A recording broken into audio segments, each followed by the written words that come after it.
44তম BCS এর result পুনর্মূল্যায়নের দাবিতে অবস্থান কর্মসূচি পালন করছে চাকরি প্রার্থীরা। গতকাল তারা আসলে শাহবাগ ব্লকেট করলে পুলিশ ধাওয়া দিয়ে তাদের তাড়িয়ে দিলে এখানে এসে অবস্থান কর্মসূচি পালন করেন তারা। তাদের দাবি এই 44তম বিসিএসে আসলে 1700 আসন থাকলেও সেখানে পরবর্তীতে যারা পরীক্ষা দিয়েছেন তাদের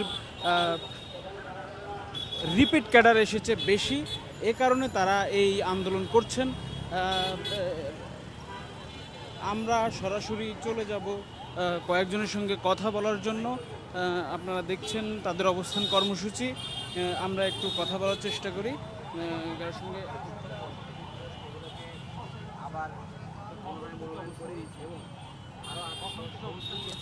আমরা গত 3 দিন ধরেই তো আমরা অবস্থান কর্মসূচি পালন করতেছি, কিন্তু আজকে আমরা একেবারে অনশনে বসেছি।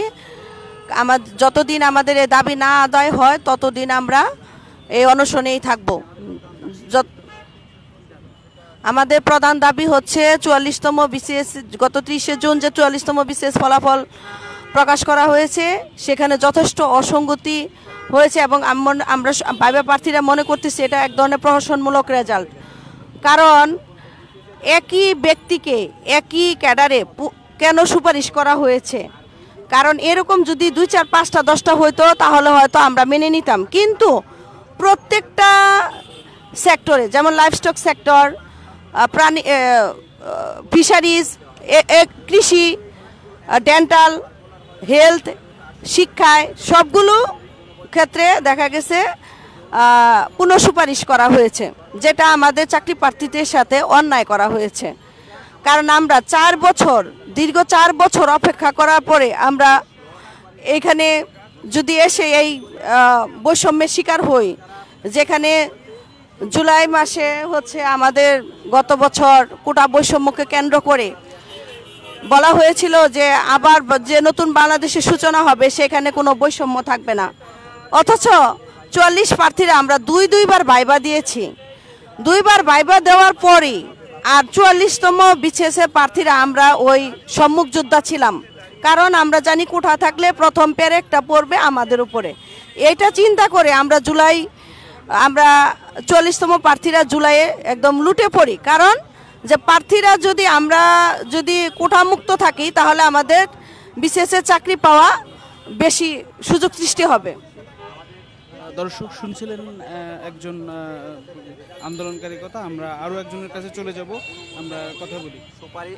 সেই বিতর্কিত রেজাল্টকে পুনর্মূল্যায়ন করতে হবে এবং যে সকল পোস্ট পুনঃসুপারিশ এবং নিচের চয়েস লিস্টের নিচে ক্যাডারে মানে সুপারিশ করা হয়েছে সেগুলোকে বাদ দিয়ে এবং নতুন যে 870টা পোস্ট 44-এর নামে জনপ্রশাসন এসেছিল সেগুলো যোগ করে যারা বিসিএস পাশ করেছে তাদেরকে নিয়ে তাদের ভিতর থেকে পুনর্মূল্যায়ন করে 44-এর রেজাল্ট পুনরায় দিতে হবে।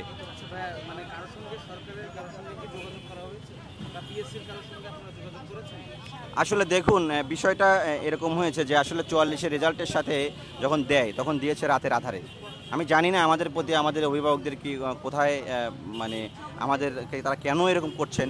এবং পরের দিন আমরা যখন পিএসসিতে গিয়েছিলাম আমরা দেখেছি প্রায় 1 শতাধিক পুলিশ মোতায়েন করা এবং রাতের আধারেও প্রায় শতাধিক পুলিশ মোতায়েন করা অবস্থায় এই রেজাল্টটি প্রকাশ করা হয়েছে এবং পরের দিন সকালবেলা থেকে পুলিশ ছিল। তার মানে পিএসসি যে একটি বিতর্কিত রেজাল্ট প্রকাশ করে যাচ্ছে বা কাদের ইঙ্গিতে এই রেজাল্টটা তারা প্রকাশ, আমি বিশ্বাস করি পিএসসি ইটসেলফ এরা অবশ্যই আমাদের অভিভাবক তুললো। তারা কখন আমার মনে হয় বাইরের কোনো প্রেশার বা কোনো কারণে তারা এরকম একটা রেজাল্ট প্রকাশ করেছে। এখন যেহেতু রেজাল্ট প্রকাশ হয়ে গেছে, যেহেতু এখানে অনেক অসঙ্গতি দেখা দিয়েছে, কোনো সুপারিশ লোয়ার ক্যাডারের সুপারিশ, পদ বৃদ্ধি না হওয়া, আমরা যারা বিসিএস অলরেডি পাস করেছি 44 বিসিএসে আমরা চাই এই অসঙ্গতিগুলো দূর করে পদ বৃদ্ধি করে নতুন করে 44-এর রেজাল্ট পুনর্মূল্যায়ন করা হোক।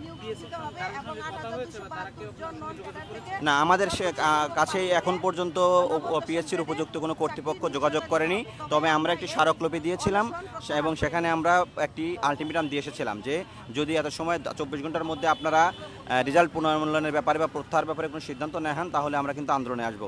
যার পরিপ্রেক্ষিতে কিন্তু কালকের যে ভোগান্তি শাহবাগের, এটা কিন্তু এর জন্য সম্পূর্ণ দায় আমি মনে করি পাবলিক সার্ভিস কমিশন বা এই রাষ্ট্রযন্ত্র। কারণ তারা যদি আমাদেরকে মেনে নিত, আমাদের কথা শুনতো, তাহলে কিন্তু আমাদের প্রশ্নই ওঠে না আমরা পড়ার টেবিল বাদ দিয়ে এসে আমরা শাহবাগ ব্লক করতে যাব। আমরা চাই না। আমরা আজকে এখানে শান্তিপূর্ণ অবস্থান করছি। আমি বিশ্বাস করি রাষ্ট্রযন্ত্র, পাবলিক সার্ভিস কমিশন বা যারা আছেন দায়িত্বশীল, তারা আমাদের অভিভাবকের মতো, আমরা তাদের সন্তান তুল্য।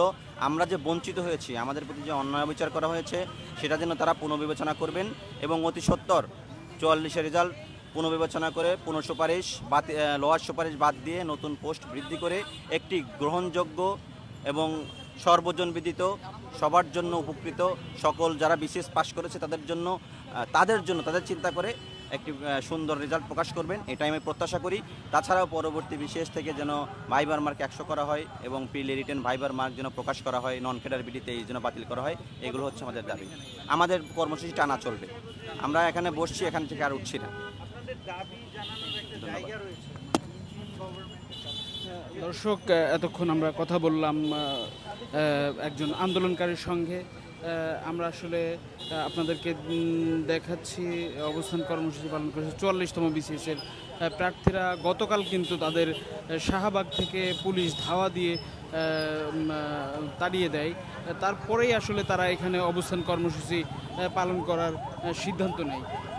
তো দর্শক, আপনারা দেখছেন অবস্থান কর্মসূচির সর্বশেষ তথ্য জানতে আমাদের লাইভের সঙ্গে যুক্ত থাকুন এবং পরবর্তী তথ্য জানার জন্য দেশবন্ধুরের সঙ্গেই থাকুন।